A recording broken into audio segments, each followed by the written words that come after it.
¿Qué tal? Buenos días. Muy buenos días, gracias por acompañarnos. En un minutito ya vamos a empezar. Oscar, tú empiezas, ¿verdad? ¿Estás listo? Sí. Ok. Bueno, pues buenos días a todos, agradeciendo su participación a los organismos operadores y público en general que nos está acompañando.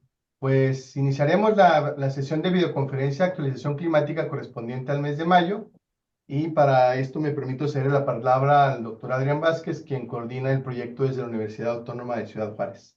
Adelante, doctor. Hola, gracias. Hola, ¿qué tal todo el mundo? Muchas gracias nuevamente por acompañarnos este mes en la discusión climatológica. Y bueno, como ha sido la dinámica en los últimos meses, pues quisiéramos empezar por tener una revisión muy rápida, ¿verdad? Sobre algunos de los datos que se está produciendo por la red, pero además conectarlos con este tema que ha sido básicamente nuestro tema ya desde hace varios meses, que es el tema de la sequía.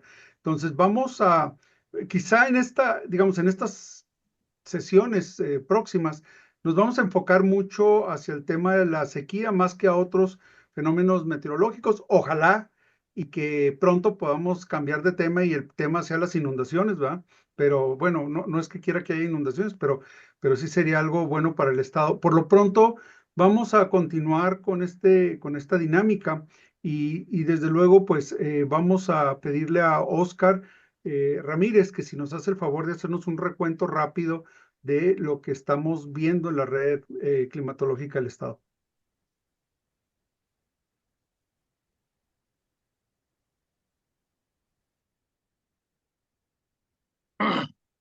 ¿Qué tal? Buenos días. Bueno, a continuación les voy a presentar las condiciones climatológicas de la red de estaciones del estado de Chihuahua, pero para ello vamos a iniciar primero con las condiciones de sequía. ¿Cómo es que se encuentra ahorita el mapa de sequía de México? Bueno, aquí tenemos el monitor de sequía con fecha del 30 de abril. Este se actualiza con una frecuencia de cada 15 días. Normalmente se publica al día siguiente. Ahorita en la mañana revisé para ver si lo podía incluir. Todavía no se encuentra, entonces tal vez ahorita en el transcurso de la tarde pueda estar el mapa. Pero igual para mostrar cómo va el avance, la evolución de este monitor. Pues aquí vemos en la pantalla cómo la parte noroeste de la República Mexicana es la que está mayormente impactada por la condición de sequía D3, sequía extrema, así como también sequía excepcional D4. Pues aquí vemos cómo se encuentra completamente cubierto tanto el estado de Chihuahua como el de Sonora. Y bueno, también se puede decir Sinaloa y Durango. Haciendo un enfoque a lo que es el estado, aquí pues me permite poner un mapa que trae la división de los municipios para ver cómo se encuentra ahora sí la cobertura de la condición de sequía D4, la excepcional, la D3. Aquí si se fijan pues es la condición de sequía del 15 de abril, así es como se encontraba el monitor de sequía para lo que es el estado. Aquí pues se habían visto que eran 37 municipios impactados con sequía extrema y severa, sí, perdón, extrema y de cuatro sequía excepcional. Eh, Ahorita con el monitor de sequía del 30 de abril vemos cómo ya lo que es la condición de sequía de 2, que es la sequía severa, pues desapareció. Mayormente estamos dominados ya por una sequía extrema a sequía excepcional, donde la sequía excepcional se distribuye en la porción noreste del estado, impactando desde Ciudad Juárez hasta Manuel Benavides. Vemos cómo esta se distribuye también en lo que son el distrito de riego de acá de Carmen, de acá de Buenaventura, de Galeana, Casas Grandes. Aquí vemos también otro manchón de sequía extrema, excepcional, perdón, la parte sur del municipio de Cuauhtémoc. Vemos la parte de Bachíniva, Guerrero, Carichi y Cusiburiachi. Vemos también otro manchón de sequía excepcional para lo que es la zona de la Sierra Tarahumara. Vemos que está cubierto lo que es el municipio de Moris, el municipio de Ocampo, de Uruashi, Maguarichi, vemos Chinipas, Guasápares y Urique. Vemos también otro manchón de sequía excepcional para la parte sureste del estado, impactando al municipio de Jiménez, López, Allende, Coronado, y bueno, pues aquí en las partes de San Francisco de Conchos y partecita de aquí de Camargo. Para ello, pues aquí tenemos la contabilidad que se tiene, son ya 25 municipios con impacto de sequía extrema, son 42 los que ya se encuentran con sequía excepcional. Y bueno, el impacto, pues algunas evidencias de los impactos de estas sequías, de estas condiciones de sequía, pues nos vamos aquí a las presas principales del estado de Chihuahua.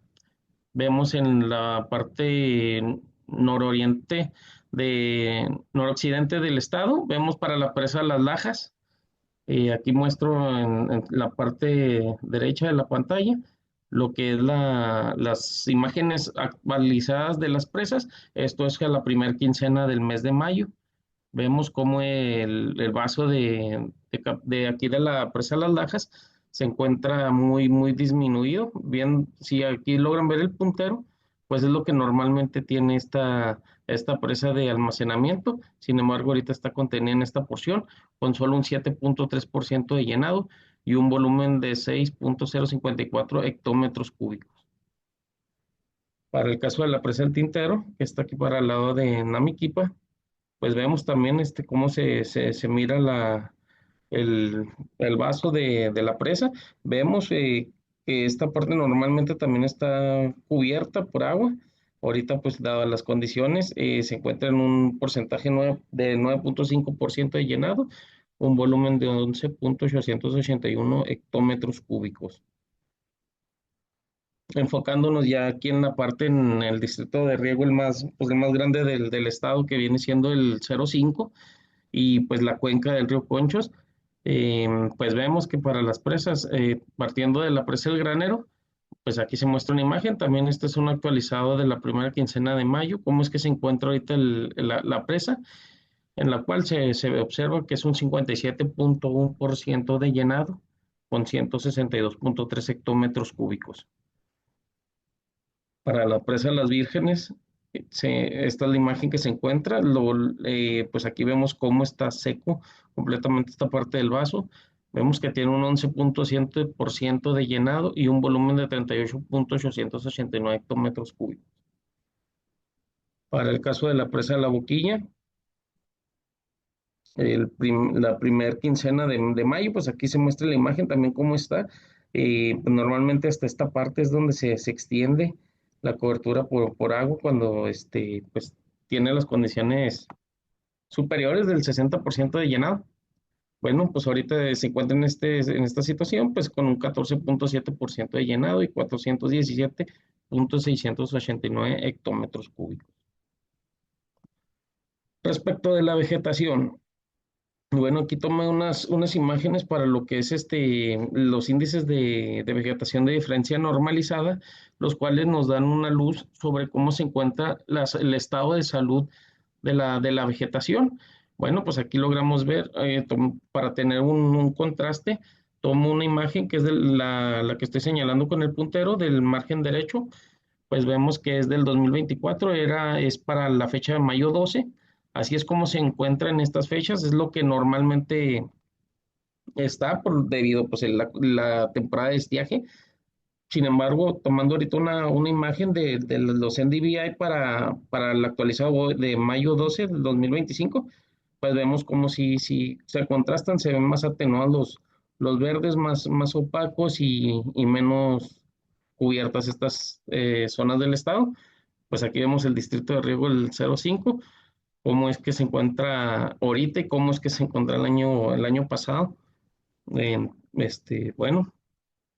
pasando otra imagen que pues, nos muestra las evidencias así de estos impactos de la sequía.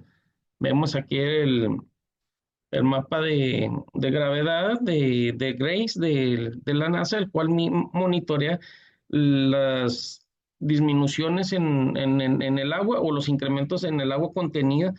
Pues aquí vemos para la capa superficial, que es la humedad en la superficie, pues vemos cómo se encuentra muy bajo el porcentaje de humedad.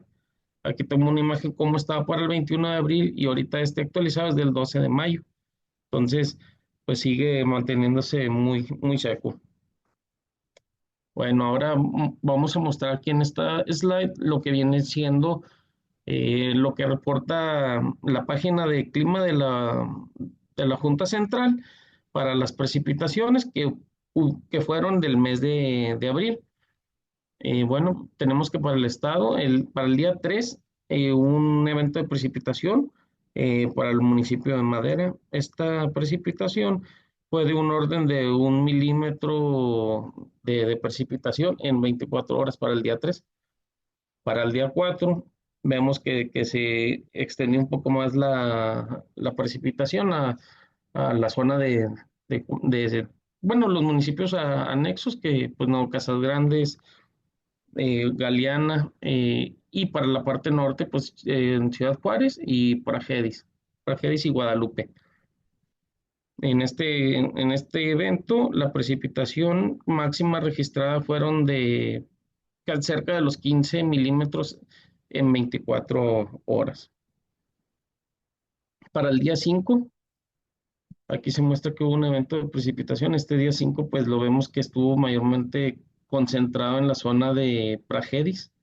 Aquí se registraron una precipitación de hasta 17 milímetros en 24 horas. Y para el día 6, pues vemos que fue cuando tuvo un mayor impacto en lo que fue la porción noreste del estado, donde pues las mayores precipitaciones se registraron para la parte de Ojinaga, eh, Juárez y aquí el municipio de Santa Isabel. Y pues se registró precipitación máxima de 3 milímetros.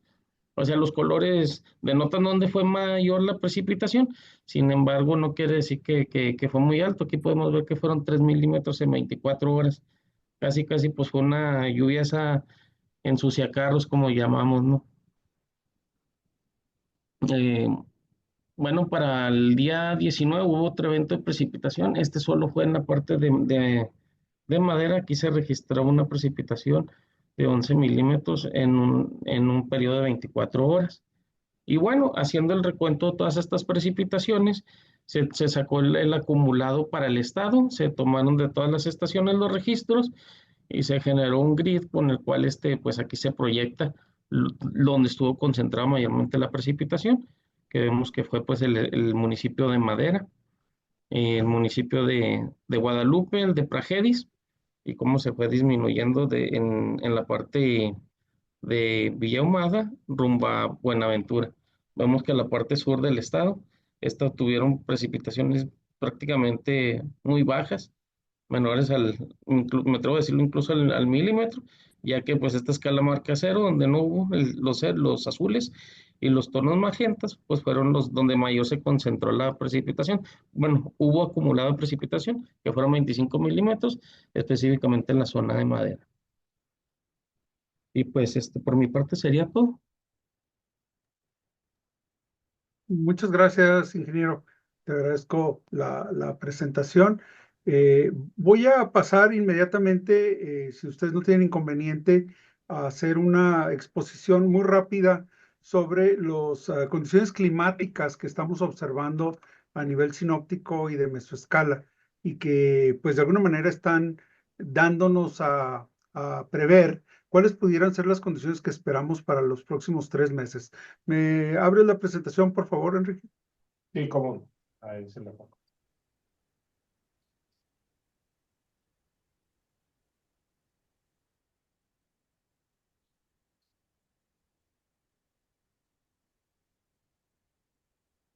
Supongo que ahí está, ¿no? Sí, ya. Pues la que sigue, por favor. Muy bien. Bueno, Bueno, quiero iniciar en esta ocasión haciendo una pequeña mención muy rápida. Sé que pues no es a lo mejor suena muy académico, pero creo que es interesante ir introduciendo estos términos. Miren, a nivel de pronóstico climático son muy importantes los macroindicadores o los macropredictores del clima, que son eventos que suceden en una escala mucho más amplia y mucho más grande y que de alguna manera explican en algunos casos lo que está pasando en nuestra región. En este caso estamos hablando del Niño, la oscilación del sur, que es lo que conocemos típicamente como el Niño y la Niña, la oscilación de Norteamérica, del Atlántico Norte, perdón, la oscilación del Pacífico Norte, uh, la oscilación ártica y la oscilación de Madden-Julian. Estos son fenómenos que explican la relación entre la atmósfera y el océano. Y el océano es quizá uno de los predictores más importantes de lo que va a ser el clima. En una revisión así muy rápida, encontramos actualmente la fase, todos estos indicadores se encuentran en fases positivas o negativas. Entonces, normalmente son binarios, ¿no? O sea, o está en positivo o está en negativo. Cuando está en positivo tiene algunos efectos, cuando está en negativo tiene otros efectos. En este caso, la fase neutral del ENOS, o sea, del Niño, y la de la NAO, del Atlántico Norte, sugiere una influencia mínima sobre el patrón de lluvias. Es decir, las condiciones actuales del Niño y de la oscilación del Atlántico Norte no nos están ayudando a que tengamos más lluvia. Eso es lo que quiere decir. La oscilación ártica, que es la que está muy referenciada sobre todo al tema de los frentes fríos, y la Madden-Julian, que es mucho de la actividad ciclónica en el océano, están en fases neutras y por lo tanto tampoco nos ofrecen una contribución relevante para la formación o la activación, sobre todo de lo que más nos interesa a nosotros, que es el monzón de Norteamérica, que vamos a hablar de eso un poco más adelante. En contraste, la fase negativa de la oscilación del Pacífico Norte, esta puede estar asociada con factores atmosféricos que desafortunadamente se inclinan a darnos condiciones más secas en el norte de México, incluyendo Chihuahua. O sea que, en otras palabras, los astros no se nos están alineando favorablemente cuando hablamos de estos predictores macro. Y solamente, de alguna forma, pues nos ayudan a tener una idea de si se están presentando las condiciones a nivel, digamos, macro, a nivel del continente, como para saber si esto va a cambiar. La que sigue, por favor.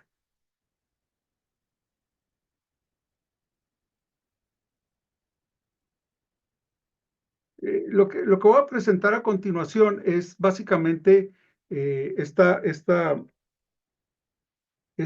gráfica. Esta es una gráfica que nos muestra cómo están las condiciones de la atmósfera en la parte superior. Y quiero destacar básicamente los colores, o sea, los colores son velocidades de viento que están surcando a diferentes alturas. 850 es considerado básicamente la altura de la superficie. Es por ello que ven que en las partes altas, como las serranías, tanto las rocallosas como la Sierra Madre, no se ven valores porque están por abajo, perdón, están por arriba del límite de los 850 hectopascales. Las condiciones, digamos, que más afectan el clima o la meteorología actual es la que está en la gráfica inferior izquierda, que es la de 500 hectopascales, y la que está a su derecha, que es de 200 hectopascales. Y ahí lo que vemos es lo que hemos observado en los últimos días, es esta corriente de chorro subtropical que está moviéndose del Pacífico hacia el noreste de Estados Unidos, y que desde luego ha sido la causa del tiempo significativo que hemos estado observando. Este patrón es un patrón típico de esta temporada. Sin embargo, el hecho de que no se ha podido consolidar un sistema de alta presión en el Golfo de México, aunado a estos sistemas de baja presión en el Pacífico en la parte suroeste de Estados Unidos, pues no han dado, digamos, los escenarios típicos que necesitamos para que se active el monzón. La que sigue, por favor. Esta es, digamos, esta la elaboré ayer o antier, o sea que no es exactamente la de hoy, pero claramente nos muestra que tenemos todavía la influencia de este sistema de baja presión, que en este momento ya está prácticamente en los Grandes Lagos, pero del cual se desprende claramente pues un sistema, los sistemas de frente frío, los frentes fríos y los frentes cálidos, que están de alguna manera generándonos pues estos terregales, ¿verdad? Y estas condiciones que hemos estado observando los últimos días. Lo que vemos es básicamente una actividad todavía importante en la zona del noreste, donde inclusive en las montañas de las Rocallosas y en el norte de Nuevo México y en Arizona, y en Colorado, todavía tenemos inclusive precipitación en forma de nieve. Entonces, todavía no es, bueno, es típico de primavera, no estamos hablando de nada extremo, pero lo que sí, desde luego, es que estos patrones, a pesar de que tenemos esta corriente tan fuerte del Pacífico, nos mantiene en condiciones de muy, muy escasa humedad. O sea, adelante, por favor, la que sigue. Bueno, ya entrando a la parte de pronósticos, vamos a hablar de, digamos, de tres sistemas de pronóstico. El, el que considero yo que es importante siempre considerar es el de la NOAA o el del Centro de Predicción Climática de la NOAA, que a pesar de que están ahorita en una situación muy crítica, sigue siendo pues productos muy, con los que estamos más familiarizados y que desde luego nos han ofrecido, pues hasta cierto punto, un buen nivel de aceptación. Y eh, mencionar, si ustedes pueden ver la parte que corresponde a la frontera de Chihuahua con Texas, observamos que hay una anomalía positiva de temperatura, es decir, que para los meses de junio, julio y agosto, estaríamos observando temperaturas que están por arriba del promedio estadístico de los últimos 30 años. Es decir, son condiciones que van a favorecer mucho el tema de la evaporación y desde luego el tema de sequía, ¿no? Adelante. Y este es el tema de la precipitación. La mancha de anomalía por debajo, que son los tonos ocres y cafés, seguramente se extienden hacia la parte este del estado de Chihuahua, norte de Coahuila, y que el resto del estado, bajo este modelo, no nos ofrece, lo que nos dice es que las probabilidades de que esté por arriba o por abajo son 50 y 50. En otras palabras, no tenemos idea.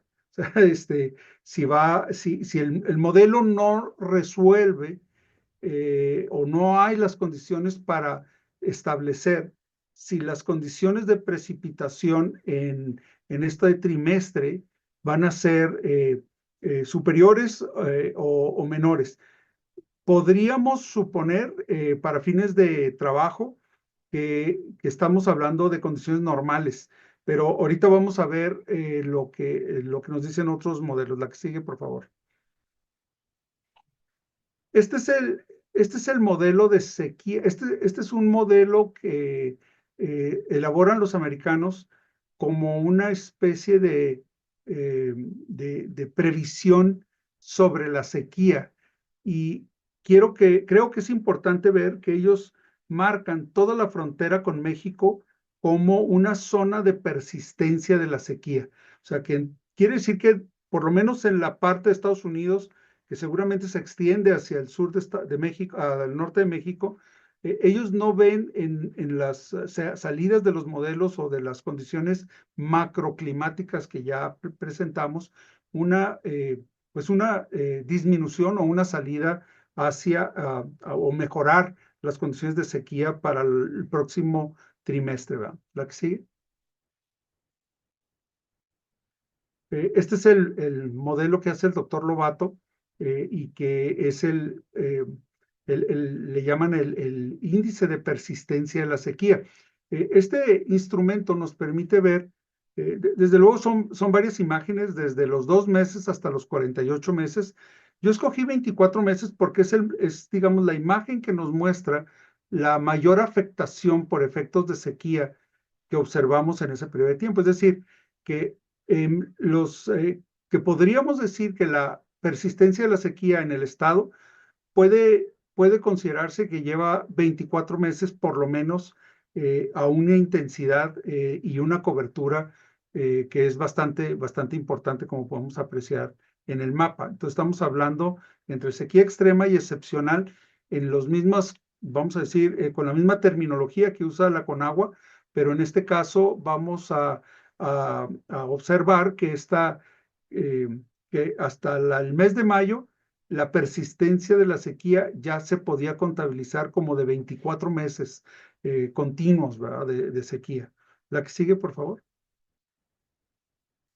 Bueno, ¿qué es lo que observamos entonces de esta evaluación que hace el CPC de la NOAA para junio, julio y agosto del 2025 a manera de resumen? Bueno, pues una persistencia de la sequía en regiones occidentales y meridionales de la zona continental de los Estados Unidos, la zona continua de todo el territorio americano, un inicio de monzón proyectado para inicios de julio, pero con unas señales muy débiles y contradictorias, como vimos. O sea, entonces sí podríamos tener lluvias, pero no sabemos realmente a qué intensidad podríamos esperarlo. Temperaturas superiores al promedio y sin señales consistentes de lluvias abundantes todavía. Para Chihuahua en específico, para el estado, alta probabilidad de sequía persistente en las zonas áridas y semiáridas del estado. Nuevamente insisto sobre esta incertidumbre sobre el inicio y extensión del monzón, que son claves sobre todo para las zonas serranas. Una escasa probabilidad de mejora significativa en junio y algunas probabilidades moderadas para julio y agosto, pero con un riesgo muy elevado de tener un estrés hídrico importante para las zonas agropecuarias y forestales del estado. La que sigue, por favor. Bueno, el otro sistema de pronóstico importante es el que digamos, liderea la IRI, es un centro de investigaciones de la Universidad de Columbia en Nueva York. Y generalmente lo utilizamos porque nos da una perspectiva de cómo está este macroindicador del que hablamos, que es el niño. Y pueden ustedes observar en la gráfica izquierda cuál ha sido históricamente desde el 82 para acá las condiciones. Los rojos son niños y las azules son niñas, como es algo, digamos, ¿cómo se dice? Es positivo o negativo, ¿verdad? Como habíamos dicho, son fases. Sin embargo, cuando esta condición se encuentra en el rango de más o menos 0.5 de anomalía, le llamamos neutro, es decir, todavía no está bien definido. Para que se constituya como una condición niña, necesita tener 3 meses seguidos por abajo de menos 0.5 grados de anomalía. Entonces, en este caso, todavía no estamos en ese punto. Si vemos los modelos, la gráfica de la derecha es lo que llamamos el espagueti de modelos, que es un conjunto de modelos dinámicos y modelos estadísticos que nos dicen en qué fase prevén o en cuál sería el valor de la anomalía que prevén para la niña. Las líneas más gruesas es el resumen o digamos, los modelos guía que son con los que se utilizamos para tomar decisiones. Y podemos ver que el verde, que corresponde a los valores estadísticos, pues estaría muy cerca del menos 0.5 para finales del trienio diciembre, enero, febrero. Entonces, esto quiere decir que podríamos empezar a observar señales de niña desde el trimestre de octubre, noviembre, diciembre, y esto desde luego va a impactar las condiciones del océano. Entonces, de ahí se deriva de que el modelo no puede resolver si vamos a tener una anomalía positiva o negativa, porque todavía no tenemos, porque no hay una claridad sobre cuáles van a ser las condiciones. La que sigue, por favor. Este es el modelo que ellos generan y esto es como ven ellos el resumen de junio, julio y agosto del 25 en términos de probabilidad de anomalía. Vemos que para la mayor parte de México hay una probabilidad por debajo de lo normal, pero para el noroeste está en blanco. Blanco en este caso quiere decir no normal, sino más bien que no sabemos. O sea, que estamos en una condición todavía, digamos, que el modelo no puede resolver con absoluta certidumbre si vamos a estar en una probabilidad por debajo o por arriba. La que sigue. Bueno, este es mi resumen de pronóstico comparando, más bien a partir de lo que el IRI nos menciona, nuevamente para ellos claramente muestran lo que habíamos dicho, un niño neutral durante el verano, una tendencia posible de transición hacia la niña. En cuanto a precipitación, una alta incertidumbre en la intensidad del monzón mexicano y una posible reducción de lluvias hacia el finales de verano si se desarrolla la niña. Para la temperatura, es una alta probabilidad de temperaturas por encima del promedio estadístico y desde luego esto tiene como implicaciones una mayor evaporación y estrés hídrico para la mayor parte de los cultivos de temporal en el estado. La que sigue, por favor. Esta es mi comparación entre el CPC de la NOAA con el IRI para Chihuahua. El CPC, como decíamos, persistencia de sequía débil, una débil señal de mejora con el monzón para julio. Ahorita vamos a ver lo que dice la Conagua en ese sentido. El IRI marca esta alta incertidumbre, pero con una tendencia a un déficit. En cuanto a la temperatura, ambos coinciden que la temperatura va a estar por encima de lo normal.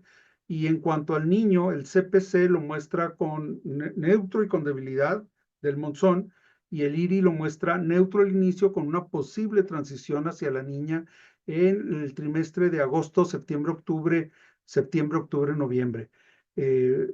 Hay coincidencia en cuanto a las temperaturas y a la persistencia de la sequía, y desde luego hay una divergencia en cuanto a qué tanta certidumbre le dan al tema del monzón, de cuándo y qué intensidad va a ser el monzón. La que sigue, por favor. Bueno, en el caso de la Conagua, eh, están, digamos, muy cercanos a los pronósticos anteriores, tanto del IRI como del CPC, en el sentido de que la anomalía para mayo, como ustedes pueden ver, y casi la podemos constatar, pues se cumplió básicamente en un alto porcentaje, con casi un 20% de reducción de anomalía en la reducción de las precipitaciones. Desde luego, abril, mayo, esperaríamos que ya hubiera un poquito más de lluvia, pero desafortunadamente todavía no se presenta. No se ha acabado el mes, pero finalmente, la que sigue, por favor. Para junio, lo que observamos es una recuperación, y esta es la parte, digamos, interesante, porque podemos ver en la gráfica de la derecha donde las zonas verdes serían zonas que estarían por arriba de la media, o, digamos, del promedio estadístico. Sería normalmente un porcentaje por arriba de lo que típicamente llovería para junio en esas zonas. Y esto, pues, es un gran alivio, sobre todo para la zona de Chihuahua y Casas Grandes, el centro del estado y buena parte del sur de la sierra. Nos permitiría tal vez de alguna manera recuperar algo de lluvia. La que sigue. Y esta es quizá la parte más intrigante, porque en agosto se nos vuelve a secar. O sea, agosto volvemos a tener marcadas anomalías del lado derecho. Podemos ver cómo hay una reducción que va del 10 al 20% para la mayor parte del estado en cuanto a precipitación, lo cual pues hace de alguna forma pues, que no sea un escenario tan favorable. La que sigue, por favor. Miren, estas tres gráficas sé que están difíciles de leer, pero nomás es para darles el contexto. En esta gráfica, la Conagua nos dice cómo va a estar Chihuahua para los meses de mayo, junio y julio en relación con el rango normal. El rango normal, pues es diferente para cada región, pero pueden ver para Chihuahua, por ejemplo, mayo, como ya dijimos, pues va a ser casi un 50% por debajo de lo normal. Es en junio, donde tal vez podamos tener casi un 130% por arriba de lo normal en cuanto a precipitación acumulada para todo el estado. Y en agosto, la Conagua también ve una alta probabilidad de que estemos entre el rango normal hacia abajo, ¿verdad? O sea, en cuanto a precipitación acumulada. Sí va a haber algunas zonas del estado donde a lo mejor vamos a observar alguna mejoría, pero la mayor parte del estado va a estar en una condición más seca. La que sigue, por favor. Bueno, esta es la conclusión que yo ofrezco de esta presentación. Básicamente, la persistencia de las condiciones oceánicas neutras, señales débiles del monzón, posible desarrollo de la Niña y una incertidumbre climática para el estado de Chihuahua.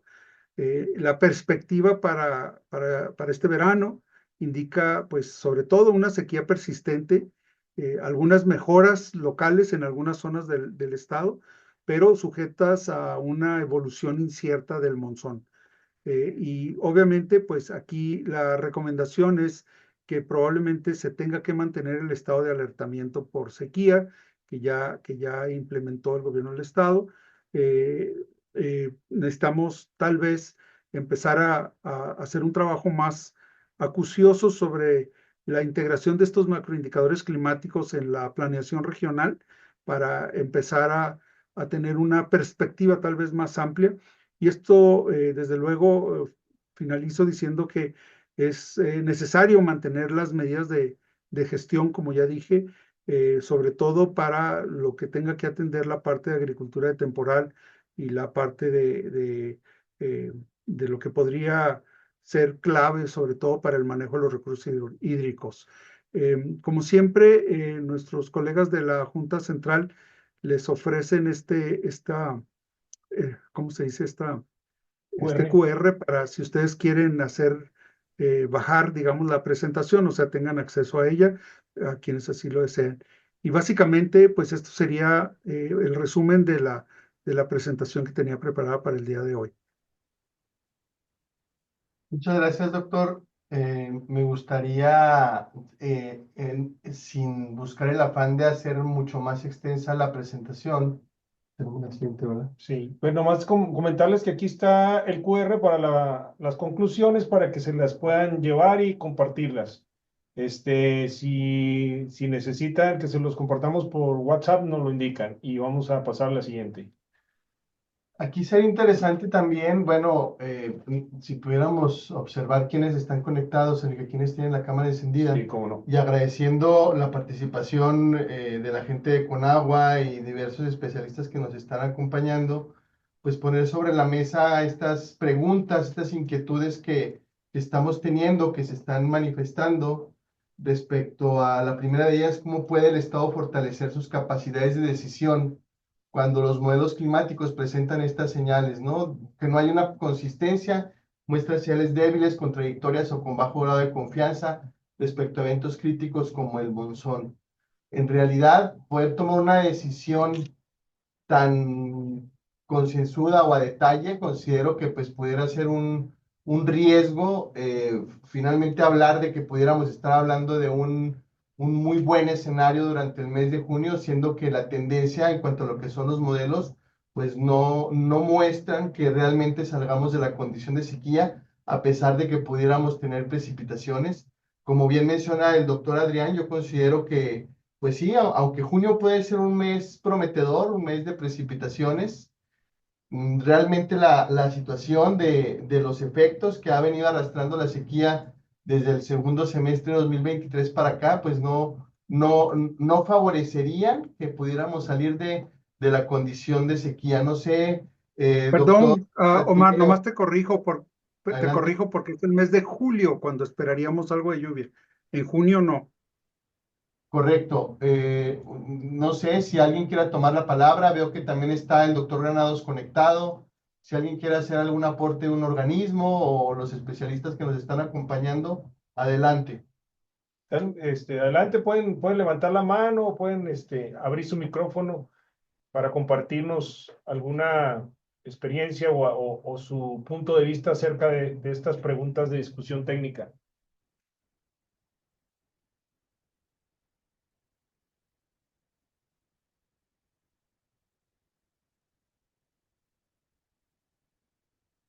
Adelante, doctor Granados. Gracias, Omar. Un saludo a todos los colegas y amigos que están vinculados. También agradecer al doctor Vázquez por la exposición de su presentación y la información que nos comparte. Nada más preguntar si tienen algún estimado con respecto a lo que pueda suceder con los volúmenes de almacenamiento, las escorrentías que van a suceder en las zonas donde se pronostica estas precipitaciones, pensando en el tema de las presas y del tratado que ahorita está en discusión a nivel internacional. Nada más por curiosidad, porque vi que más o menos en esa zona están un núcleo o un polígono de precipitación por encima de la media, si hay algún estimado de potencial recarga a las presas. Gracias de nuevo y gracias, Adrián, y felicidades. Pues es la pregunta de los 64 millones, doctor Granados, realmente ver qué tanto pudiera recuperarse el almacenamiento de las presas estando a un nivel tan bajo, ¿no? Sobre todo las que están en el centro sur, lo que es Boquilla, Vírgenes, realmente con almacenamientos tan bajos, y aún y cuando se pudiera prever algo de precipitación, pues no sé, Oscar o doctor Vázquez, si tengan más o menos estimado qué tanto puede recuperar el volumen de las presas.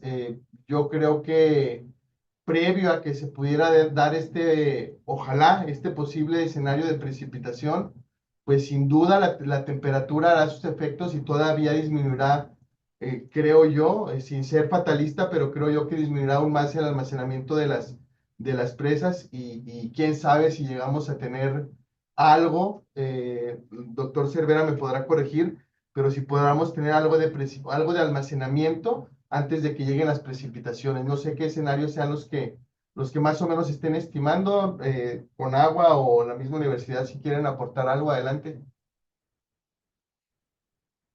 ¿Puedes poner la gráfica, por favor, de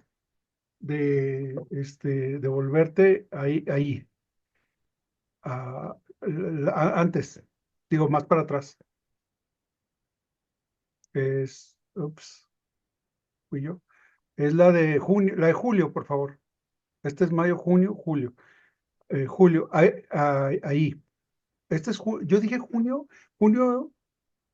Ok, junio es cuando tenemos tenías razón tú, Omar, yo fui el que, julio, julio, para junio es donde observamos en esta zona que pudiera ser, digamos, una zona de precipitación para la zona del Conchos, para la cuenca del Conchos. No sé qué significa eso en términos de volúmenes, porque en realidad de lo que estamos hablando tal vez es una precipitación, eh, digamos, casi de 125, 130% más que lo normal, ¿verdad? En esa zona, o más inclusive. Yes. Luis. Bien, adelante, doctor Cervera, tiene apagado su micrófono. Ahora sí, Échale. listo. Pues buenos días a todos. Un gusto saludarlos, doctor Renados, doctor Vázquez y doctor Lena y el doctor Camel, los quedó conectados, ¿no?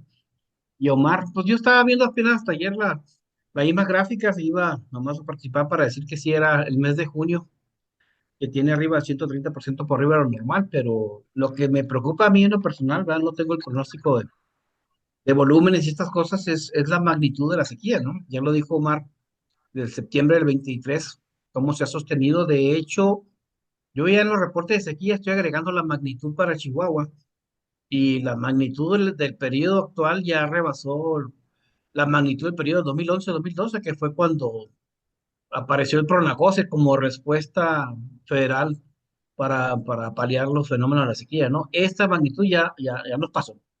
Y si las lluvias van a estar dentro del rango normal, pienso yo que, híjole, con que nos recuperemos que recuperemos vegetación en el territorio, pero no sé en materia de volúmenes, ¿no? Porque ya estamos viendo incluso, pues, procesos de desertificación, ¿no? Con tantas tormentas de arena que aparentemente no ocurrían con esa intensidad desde hace más de 30 años, ¿no? Y ahorita lo de la cubierta vegetal es como que el principal indicador que nos va a permitir de recuperarse si salimos de sequía o no, ¿no? Ya saben que el monitor de sequía pues calcula la salud vegetal, el índice de vegetación y entre otras cosas, entre como 6 7 variables, ¿no? Entonces es mi única aportación, no me atrevo a hablar de volúmenes, de saber algo, yo se los hago saber por este conducto, ¿no? Muchas Muchas gracias. gracias.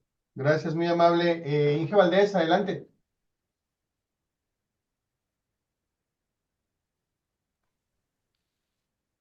Sí, buenos días para todos. Excelente presentación ahí para pues, los ingenieros de la UACJ.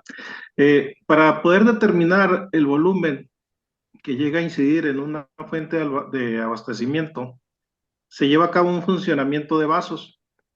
Ese funcionamiento de vaso, pues va lógico, va en función a la precipitación, y en este caso, para el caso particular de las presas, principales presas del estado y del país,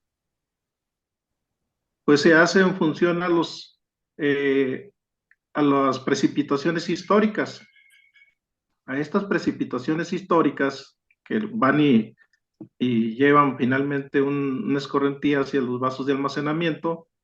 Normalmente hay una norma ahí establecida donde se le aplica unas probabilidades de ocurrencia. Generalmente se manejan al 2%. Sin embargo, con las gráficas que tenemos ahorita en pantalla para el mes de junio, pues se puede aplicar, en lugar del 2%, se pueden aplicar las anomalías que estamos observando, positivas desde luego, al histórico de precipitaciones, y en función a ello poder determinar cuánta lluvia pudiera incidir sobre la cuenca de cada una de las presas. Y en función a esto poder calcular los escurrimientos probables hacia las fuentes, ¿verdad? Sin embargo, el hablar ya de almacenamientos, pues tenemos que tomar en cuenta la evaporación. La evaporación en estos cuerpos de agua es un factor muy importante y va en función al almacenamiento que se tenga en día a día, porque esto implica un área de cuenca o un área en el vaso cuyos volúmenes que se pueden llegar a evaporar pues van variando en función a la modificación de esta área.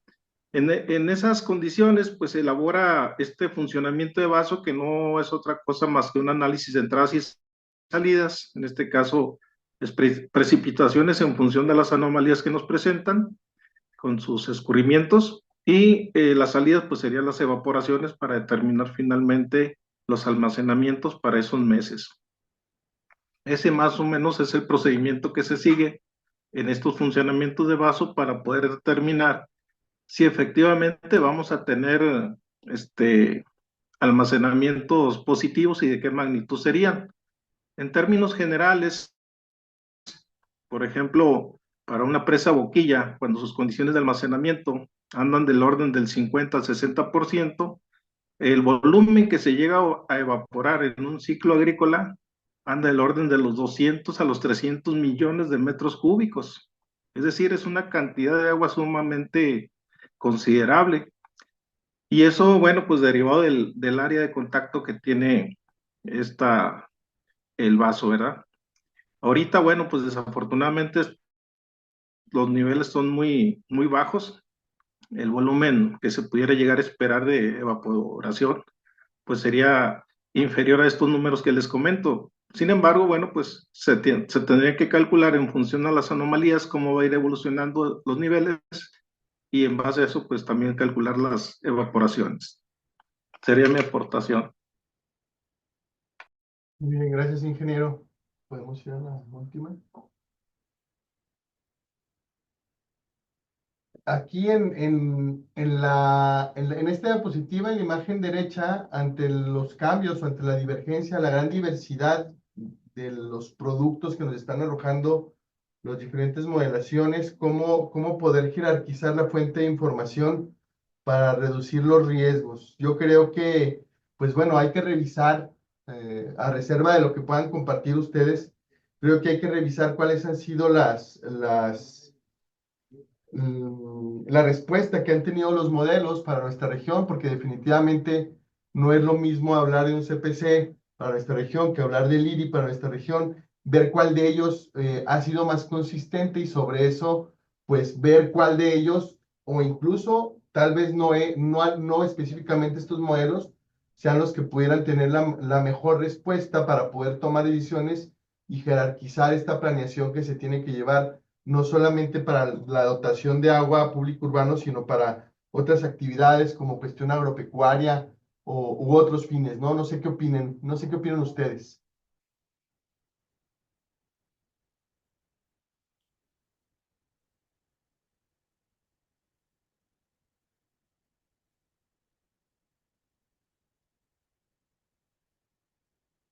La idea de agregar estas preguntas es transitar hacia las demás opiniones y la demás información que puedan tener sobre lo que estamos viendo todos, ¿verdad? De la situación actual de la sequía. No se amontonen y nos gustaría que nos compartieran algo, ¿verdad?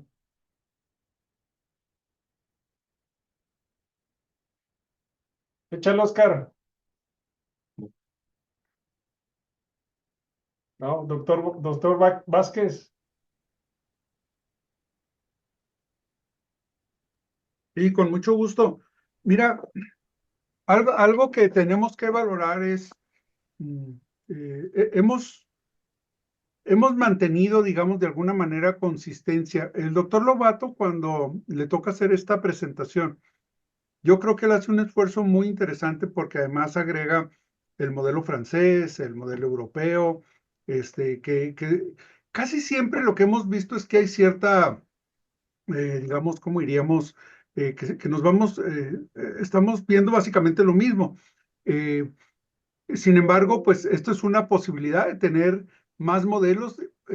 También tenemos que reconocer que entre más modelos, más incertidumbre, ¿verdad? O sea, porque entonces ahora sí tenemos mucha información, no sabemos a cuál creerle.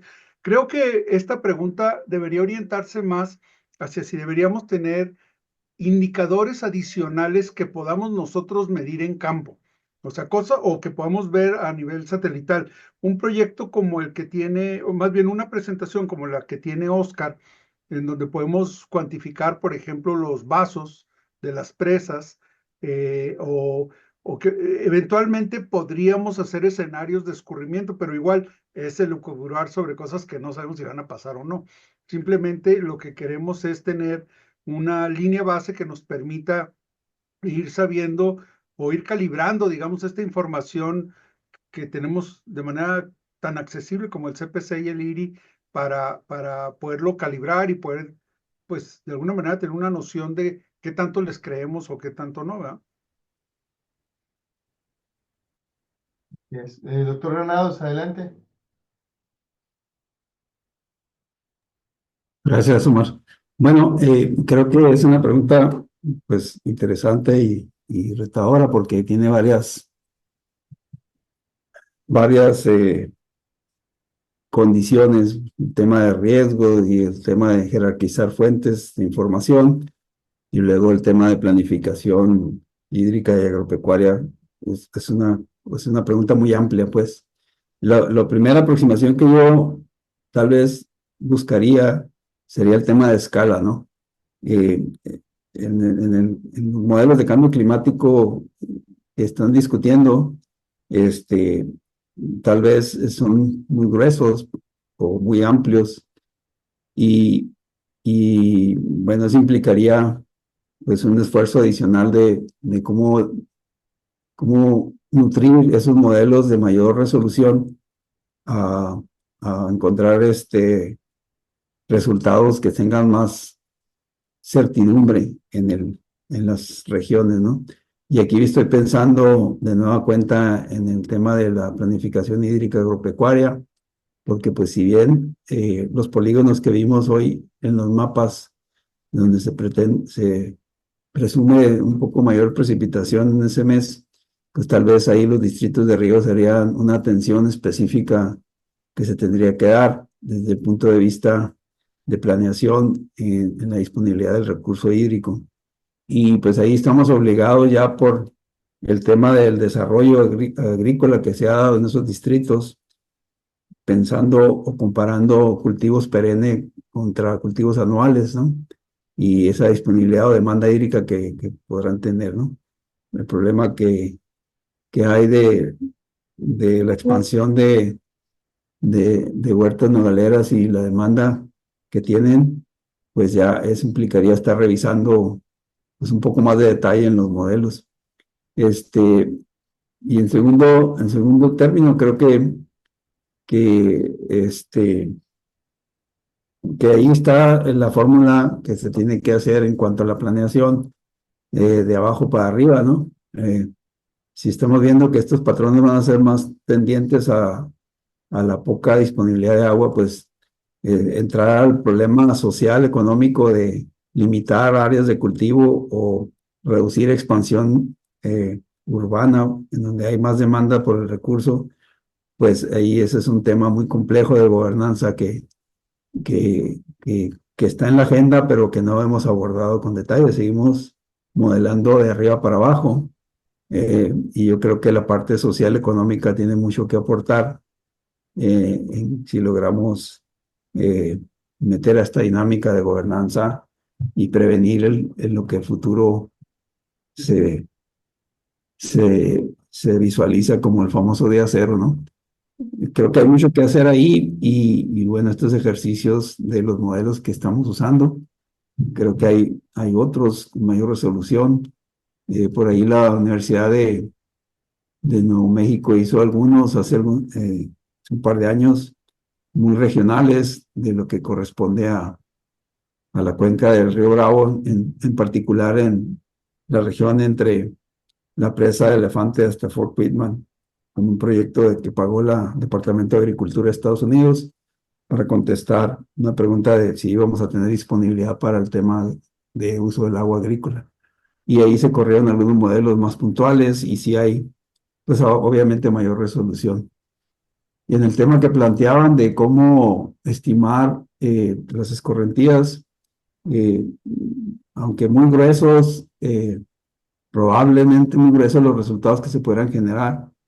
El Servicio de Conservación de Suelos del Departamento de Agricultura tiene algunos modelos que se llaman Reporte Técnico 55 para cuencas mayores a 10 kilómetros cuadrados, que es el caso del distrito de Riego 05, que pudiera ser interesante ver cómo responden a las escorrentías en base a estas estadísticas de precipitación, esos volúmenes de potencial escorrentía que pudieran ser aportados a las presas, lo que está en consideración el uso del suelo también y su distribución geoespacial y temporal.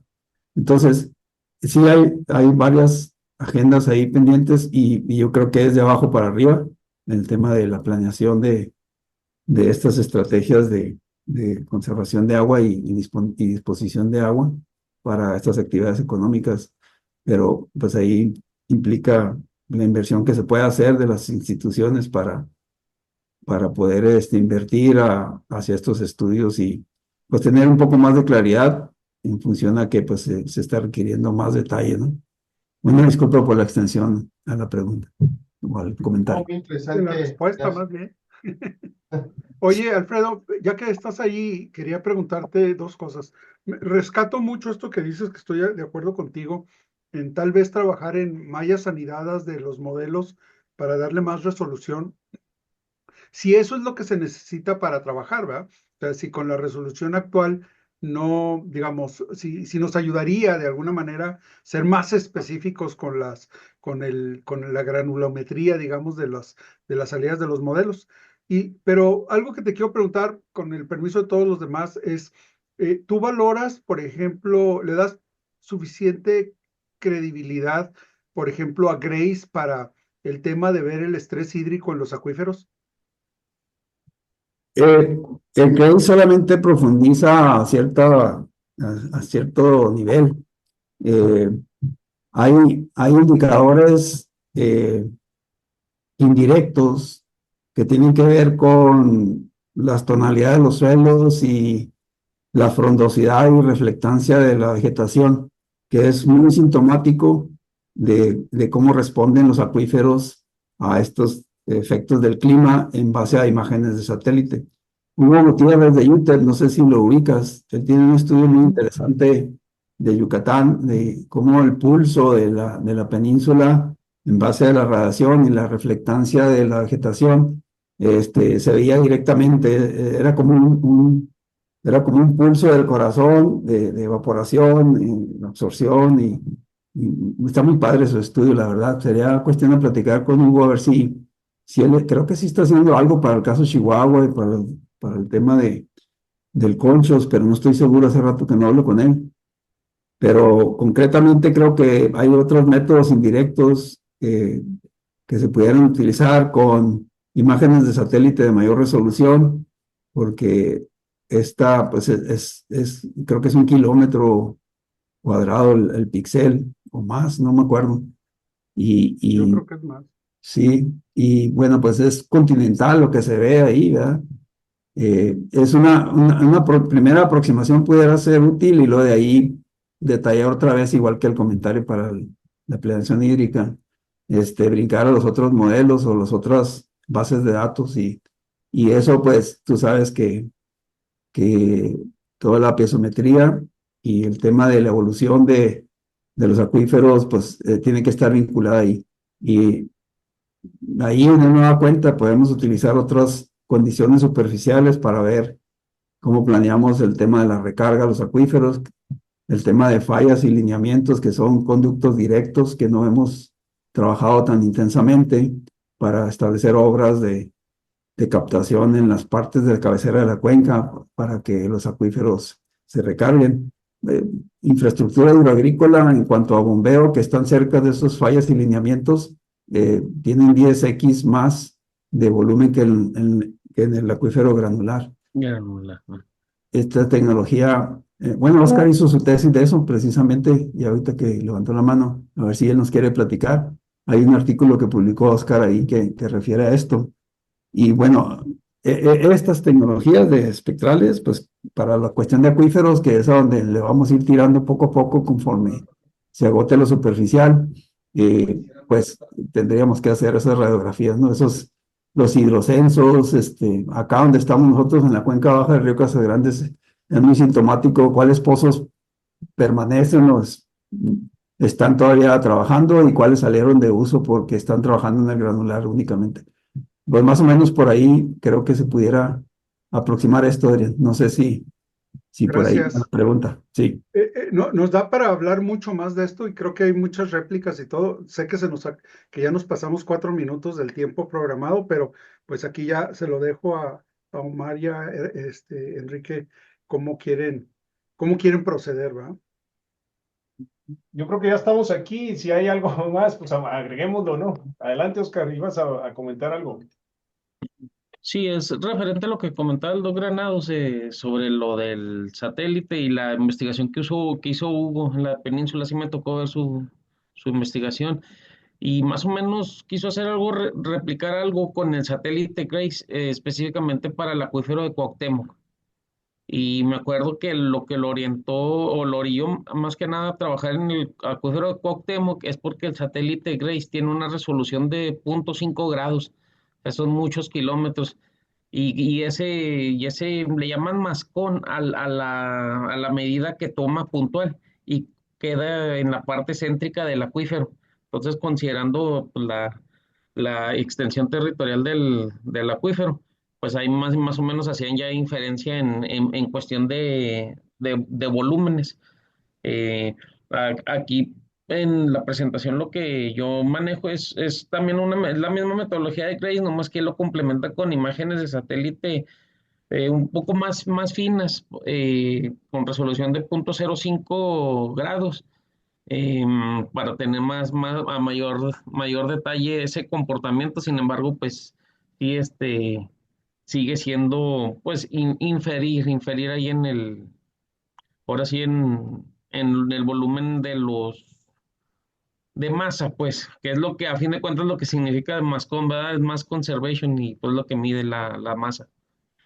Ahora, lo que buscamos en este ejercicio, compañeros, fue ver cambios. O sea, no tanto la cuantificación, porque eso requiere un esfuerzo como decía el doctor Granados, pues ya lo que exige ya es tener un cuerpo de técnicos dedicados a hacer esos estudios obtener esa información, pero al menos poder discutir entre nosotros en esta reunión cambios que se pudieran considerar relevantes, ¿no? Entonces, creo que Oscar ha hecho un buen esfuerzo a lo largo de casi ya 6, 7 meses de ir viendo cómo están los cambios digamos, en este indicador sobre la cantidad de humedad de los acuíferos, ¿verdad, someros? Muy bien, pues realmente muy interesante la información que, tanto la presentación como decía el diagnóstico, la discusión que, que ahora abrimos y que esperamos mantener durante las siguientes reuniones. Agradecerles a todos su participación y recordar que, bueno, ya se está haciendo una tradición de que esta videoconferencia de actualización climática es el tercer viernes de cada mes a las 11 de la mañana. Agradecer a todos su participación y también comentarles dos cosas más para finalizar. La primera es que esta videoconferencia va a quedar grabada y se aloja en un canal que se llama Clima JCAS, que lo van a encontrar en YouTube, en donde van a poder encontrar también las más recientes actualizaciones que se han estado teniendo. Y lo segundo es, pues, invitarlos a socializar la videoconferencia, invitar a más personas que puedan involucrarse, porque también de esto se va nutriendo y se va enriqueciendo la discusión que podemos ir teniendo. Ya lo comentaba el doctor Adrián Vázquez. Pues por lo pronto agradecerles mucho su participación y pues invitarlos al próximo mes de junio, que conforme al calendario sería el día 20 a las 11 de la mañana. Agradecerles a todos su participación y pues bueno, estar preparados para la siguiente discusión que pudiéramos estar teniendo. Muchas gracias a todos. Así es. Muchas gracias, que tengan buenas Gracias. Saludos, un Ahí abrazo. va a Felicidades. estar el QR por si se quieren llevar las conclusiones compartirlas o comentarlas. Les agradecemos. Hasta luego.